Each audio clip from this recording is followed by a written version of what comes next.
Hello friends, welcome to my channel. मैं हूं अमन ठाकुर। आज हम करेंगे NISM 5A crash course series का पार्ट 5। इसे हम एमफे एग्जाम भी कहते हैं, और अगर आप म्यूचुअल फंड डिस्ट्रीब्यूटर या फिर म्यूचुअल फंड एजेंट बनना चाहते हैं तो ये एग्जाम आपको क्लियर करना पड़ता है। तो चलिए शुरू करते हैं।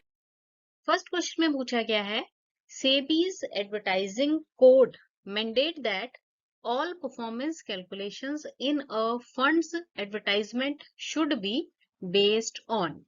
अब देखिए, इस क्वेश्चन में ये पूछा गया है कि जो सेबी की एडवर्टाइजमेंट कोड है, मतलब सेबी की जो रूल्स हैं एडवर्टाइजमेंट के रिगार्डिंग, उसमें जब फंड की ना परफॉर्मेंस कैलकुलेशन की जाती है, उसकी एडवर्टाइजमेंट की जाती है, तो वो किसके हिसाब से होनी चाहिए, मतलब किस चीज के अकॉर्डिंग वो होनी चाहिए पूरी परफॉर्मेंस कैलकुलेशन एक म्यूचुअल फंड की।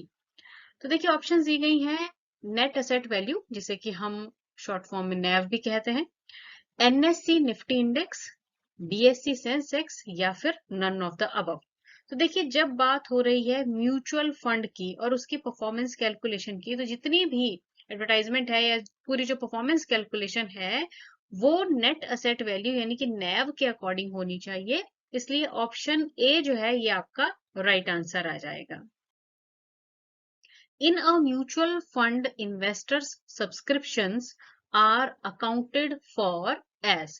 अब देखिए, इस क्वेश्चन में ये पूछा गया है कि अगर हम एक म्यूचुअल फंड इन्वेस्टर की सब्सक्रिप्शंस के बारे में कंसीडर करें, तो जो अकाउंटेबिलिटी है वो किसके हिसाब से होगी।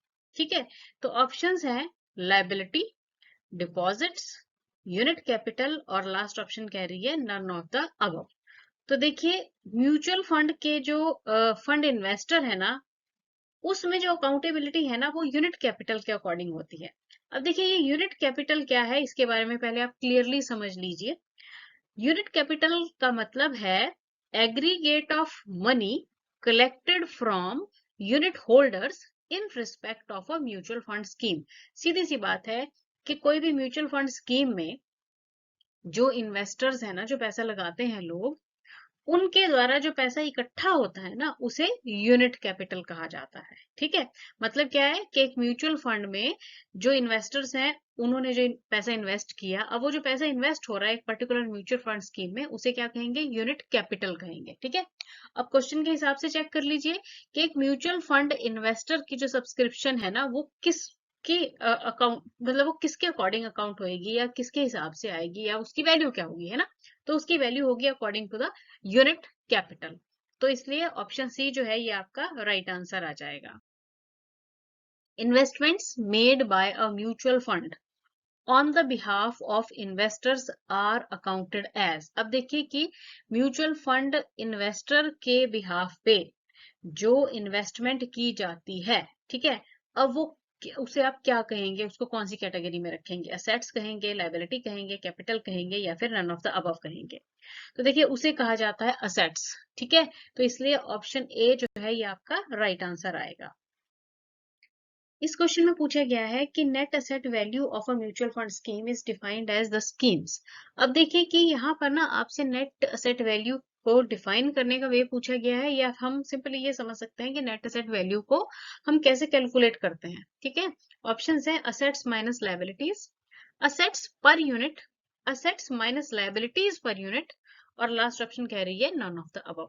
तो देखिए, नेट एसेट वैल्यू को कैलकुलेट करने का जो फॉर्मूला है, या इसकी हम डेफिनेशन कह सकते हैं, वो है assets minus liabilities per unit. तो उससे आ जाती है नैव की वैल्यू, इसलिए ऑप्शन सी आपका राइट आंसर आएगा।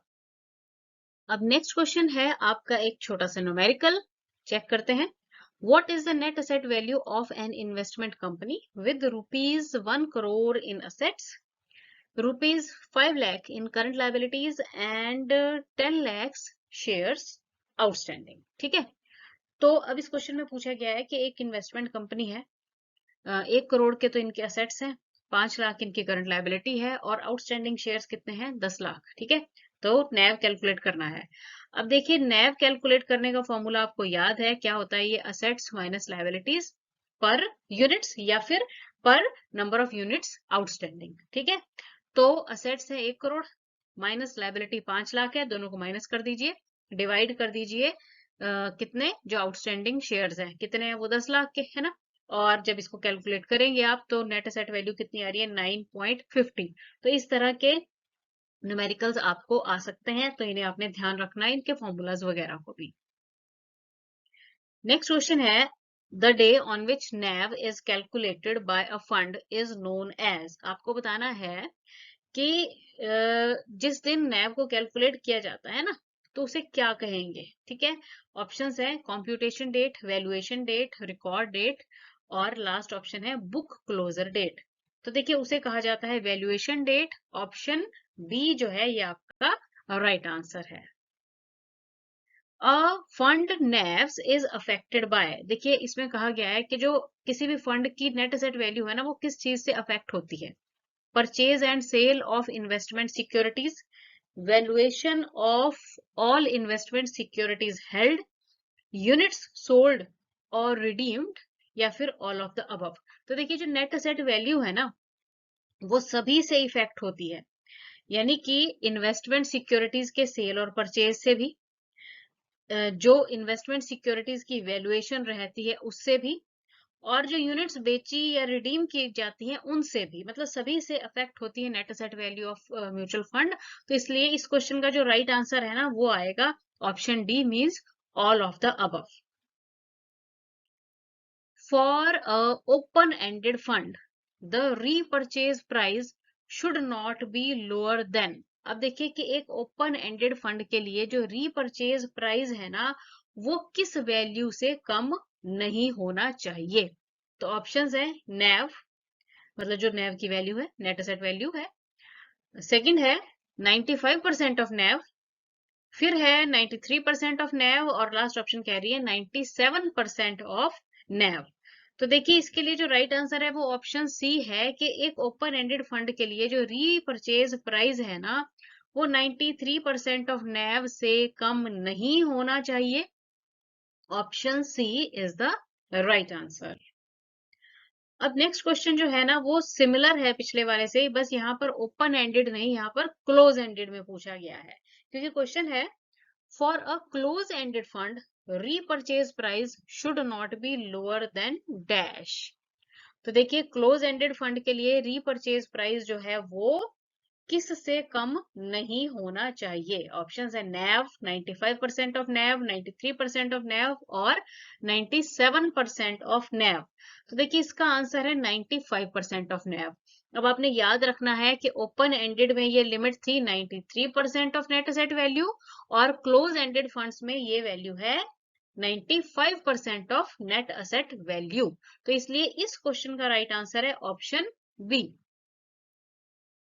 Initial expenses of a launching scheme should not exceed dash। अब देखिए इस क्वेश्चन में पूछा गया है कि एक लॉन्चिंग स्कीम के जो इनिशियल एक्सपेंसेस है ना वो किस वैल्यू से ज्यादा नहीं बढ़ने चाहिए।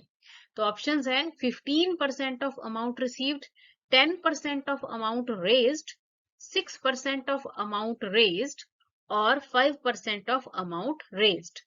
तो देखिए इसका जो राइट आंसर है वो ऑप्शन सी है। Initial expenses of a launching scheme जो है वो 6% ऑफ अमाउंट रेज्ड से ज्यादा नहीं होने चाहिए। ऑप्शन सी आएगा आपका right answer. To transfer the management of a scheme from one AMC to another. देखिए अब इस क्वेश्चन में पूछा गया है कि जब मैनेजमेंट ऑफ अ स्कीम, मतलब किसी भी स्कीम की जो मैनेजमेंट है उसको एक असेट मैनेजमेंट कंपनी से दूसरे असेट मैनेजमेंट कंपनी में ट्रांसफर किया जाता है, the consent of the following is required. तो किसका कंसेंट उसमें जरूरी होगा? सेबी का, यूनिट होल्डर्स का, दोनों ही, सेबी और यूनिट होल्डर्स का, या फिर किसी का भी नहीं। तो इसका आंसर आएगा दोनों का, यानी कि कंसेंट जो है सेबी और यूनिट होल्डर्स दोनों की जरूरत रहेगी। तो ऑप्शन सी जो है ये आपका राइट आंसर आ जाएगा। You are considering investing in a no load mutual fund that focuses on the growth stocks or in an index fund। अब देखिए इस क्वेश्चन में पूछा गया है कि ना आप एक नो लोड म्यूचुअल फंड में इन्वेस्ट करने की सोच रहे हैं, और इसमें आप ग्रोथ स्टॉक्स और इंडेक्स फंड्स को कंसीडर कर रहे हैं, ठीक है। जो ग्रोथ फंड है ना आपका, उसका एनुअल रिटर्न है 15%, और जो उसका मैनेजमेंट एक्सपेंस रेशो यानी कि MER है वो है 2%। जबकि जो इंडेक्स फंड है उसका एनुअल रिटर्न आ रहा है 12%, और जो मैनेजमेंट एक्सपेंस रेशो है वो उसका है 1%। रिस्क दोनों में बराबर है। तो अब आप कौन सा फंड इनमें से खरीदेंगे, ग्रोथ या फिर इंडेक्स? तो देखिए ऑप्शंस है, index fund, growth fund, both are same, या फिर नीदर, मतलब कोई भी नहीं खरीदेंगे, दोनों में एक्सपेंसेस जो है वो ज्यादा है, ठीक है। तो देखिए इसका राइट आंसर आएगा इंडेक्स फंड, क्योंकि देखिए यहाँ पर जो इंडेक्स फंड है ना उसका मैनेजमेंट एक्सपेंस रेशो जो है ना वो कम है, कितना है, 1% है। जबकि ग्रोथ फंड का मैनेजमेंट एक्सपेंस रेशो जो है वो 2% है। देखिए जैसे नाम से ही पता चल रहा है कि मैनेजमेंट एक्सपेंस रेशो का मतलब क्या है, कि जो मैनेजमेंट के खर्चे रहते हैं ना, तो उन्हें मैनेजमेंट एक्सपेंस रेशो कहा जाता है, ठीक है, या एक्सपेंस भी कह सकते हैं आप इसे। तो वो किस में कम दिखाई दे रहा है, अपना इंडेक्स फंड में। तो इसलिए इस क्वेश्चन का जो राइट आंसर है ना वो है ऑप्शन ए, यानी कि इंडेक्स फंड। नेक्स्ट क्वेश्चन है, you are investing for your retirement 20 years hence। अब देखिए आप अभी से मतलब 20 साल पहले से ही अपनी रिटायरमेंट जो है वो प्लान कर रहे हैं। You would be most interested in a fund whose investment objective is focused on. तो ऐसे समय में, मतलब जब 20 साल पहले ही आप अपना रिटायरमेंट फंड जो है वो प्लान कर रहे हैं, तो आपको ऐसे समय में 20 साल पहले ही जब आप इन्वेस्ट करेंगे तो किस प्रकार के इन्वेस्टमेंट ऑब्जेक्टिव्स को ध्यान में रखते हुए और अपने फंड में इन्वेस्ट करना चाहिए, ठीक है। तो ऑप्शंस है, long term growth, capital conservation, income generation, and a balance of some growth but mostly high dividend। तो देखिए ऐसे केस में ना आप लॉन्ग टर्म ग्रोथ ऑब्जेक्टिव को ध्यान में रखते हुए ऐसे ही फंड में इन्वेस्ट करेंगे, क्योंकि अभी आपके पास 20 साल का लंबा समय है ना। तो 20 साल बाद आपकी रिटायरमेंट होनी है, तो आपका जो ऑब्जेक्टिव रहेगा वो लॉन्ग टर्म ग्रोथ में रहेगा, और इसी चीज को ध्यान में रखते हुए आप पर्टिकुलर फंड जो है वो अपने लिए चुनेंगे। तो ऑप्शन ए जो है ये आपका आ जाएगा right answer.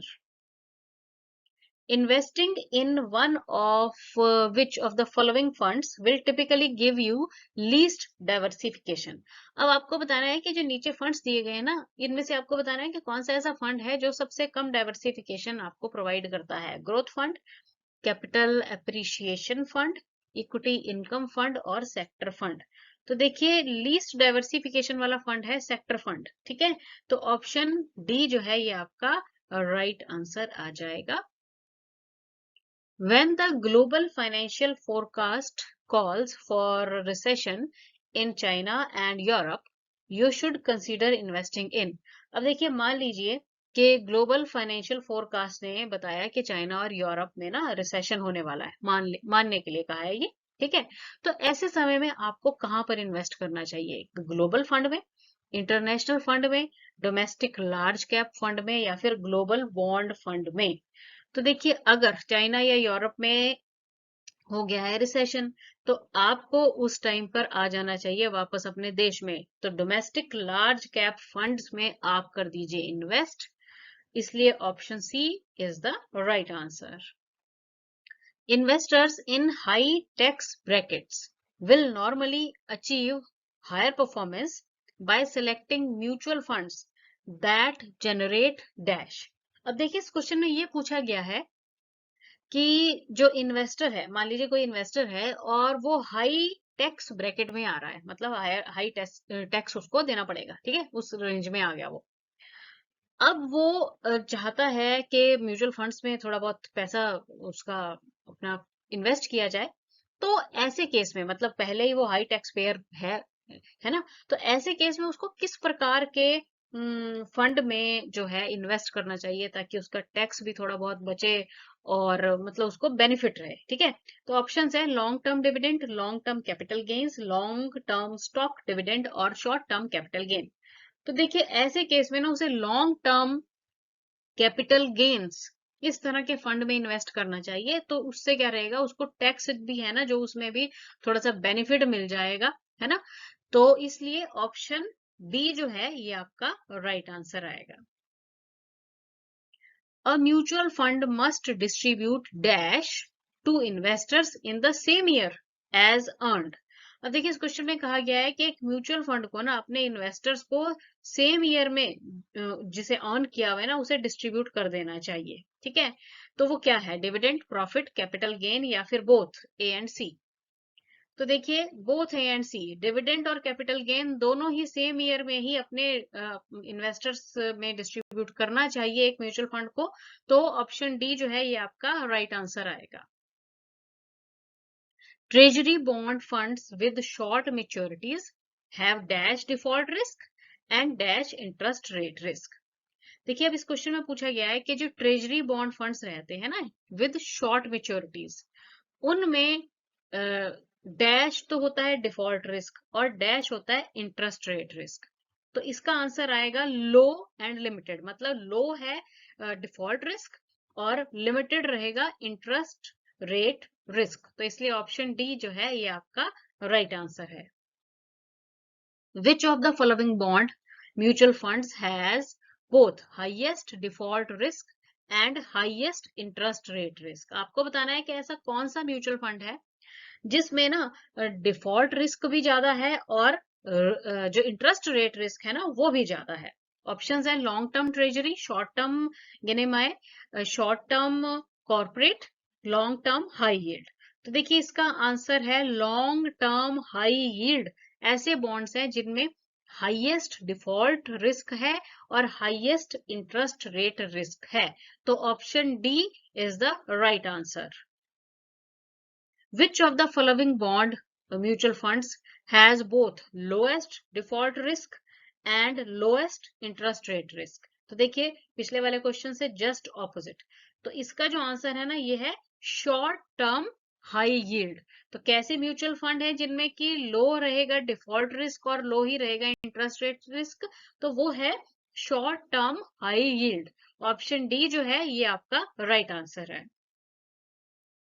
The susceptibility of mutual funds performance to general stock market condition is known as। अब देखिए कि अगर हम एक म्यूचुअल फंड की परफॉर्मेंस को जनरल स्टॉक मार्केट से कंपेयर करें, है ना, तो ऐसी कंडीशन को हम क्या कहेंगे, ठीक है। ऑप्शंस है interest rate risk, market risk, exchange risk और कॉर्पोरेट रिस्क। तो इसका राइट आंसर ऑप्शन बी है। ऐसी कंडीशन को क्या कहा जाता है, मार्केट रिस्क कहेंगे। तो ऑप्शन बी जो है ये आपका राइट आंसर है। Dash is the document which provide financial information about the mutual fund including expenses and past performance. आपको उस डॉक्यूमेंट का नाम बताना है जो कि म्यूचुअल फंड की पूरी फाइनेंशियल इंफॉर्मेशन के बारे में जानकारी देता है, जिसमें कि उसके एक्सपेंसेस और पास्ट की परफॉर्मेंस भी आ जाती हैं। तो ऐसे डॉक्यूमेंट को कहते हैं प्रोस्पेक्टस। प्रोस्पेक्टस आपने वैसे ही याद रखना है कि किसी भी चीज की जानकारी है ना, किसी भी प्रोडक्ट की जानकारी, किसी स्कूल कॉलेज की जानकारी या कहीं और चीज की भी जो जानकारी हमें पूरी प्रोवाइड कर रहा है ना, ऐसे डॉक्यूमेंट को हम क्या कहते हैं, प्रोस्पेक्टस कहते हैं, है ना। तो उसी तरह से म्यूचुअल फंड की भी इंफॉर्मेशन देने वाले डॉक्यूमेंट को आप क्या कहोगे, प्रोस्पेक्टस कहोगे। तो ऑप्शन बी जो है ये आपका राइट आंसर आएगा। In considering various fund characteristics, which of the following should not consider? अब देखिए जब हम ना किसी भी म्यूचुअल फंड की वेरियस कैरेक्टरिस्टिक्स को कंसीडर करते हैं, जानते हैं, तो इनमें से कौन सी ऐसी कैरेक्टरिस्टिक है जिसको जानने की जरूरत नहीं है। Minimum investment, investment objective, investment company और लास्ट ऑप्शन कह रही है S&P रेटिंग्स। देखिए मिनिमम इन्वेस्टमेंट कितनी कर सकते हैं, इन्वेस्टमेंट ऑब्जेक्टिव हमारा क्या है, इन्वेस्टमेंट कंपनी कौन सी है, तो ये सारी चीजें तो जाननी बहुत जरूरी है अगर हम म्यूचुअल फंड में इन्वेस्ट कर रहे हैं। पर S&P रेटिंग्स के बारे में हमें जानने की जरूरत नहीं है। अब ये S&P रेटिंग होती क्या है ये जानना जरूरी है पहले तो। देखिए इसकी फुल फॉर्म है स्टैंडर्ड एंड पुअर्स। ये एक रेटिंग है, ठीक है, रेटिंग सिस्टम है। मतलब ये ना किसी भी कंपनी के जो परफॉर्मेंस है ना उसके बारे में बेसिकली ये बताती है। इसे हम S&P रेटिंग कहते हैं। और अमेरिका की कंपनीज हैं कुछ ऑर्गेनाइजेशन जो ये रेटिंग प्रोवाइड करती हैं। यहाँ पे कुछ बताया गया है, चेक कर लीजिए क्या है। स्टैंडर्ड एंड पुअर, और ये एक वेल नोन रेटिंग सिस्टम है for consumers making financial decision. मतलब ऐसे कंज्यूमर जिन्होंने फाइनेंशियल डिसीजन लेना है It may be important to understand what the company is and the value of its rating system. तो मतलब कंपनी के बारे में इंफॉर्मेशन देगी ताकि उसको जान के हम प्रॉपर इन्वेस्टमेंट उस कंपनी में करें या ना करें, है ना। पर अगर हम म्यूचुअल फंड के करेक्टरिस्टिक्स के बारे में कहें तो हमारी जो करेक्टरिस्टिक्स है ना वो ए, बी और सी आएंगी, डी इसकी करेक्टरिस्टिक्स में नहीं आता है। तो ऑप्शन डी जो है इस क्वेश्चन का राइट आंसर है। In deciding if a no-load mutual fund is good investment for you, you should carefully consider all of the following except। अब देखिए अगर हम ये सोचें कि नो लोड म्यूचुअल फंड हमारे लिए एक अच्छी इन्वेस्टमेंट ऑप्शन है, तो हमें सारी चीजों को ध्यान में देना है, सिर्फ एक को छोड़ के अब चेक करनी पड़ेगी कि वो एक कौन सी है। तो पहली ऑप्शन है funds investment objective, funds previous managers, funds investment strategy and your risk tolerance level. तो देखिए इसमें आ जाएगा फंड का जो प्रीवियस मैनेजर था उससे हमें क्या लेना देना है ना।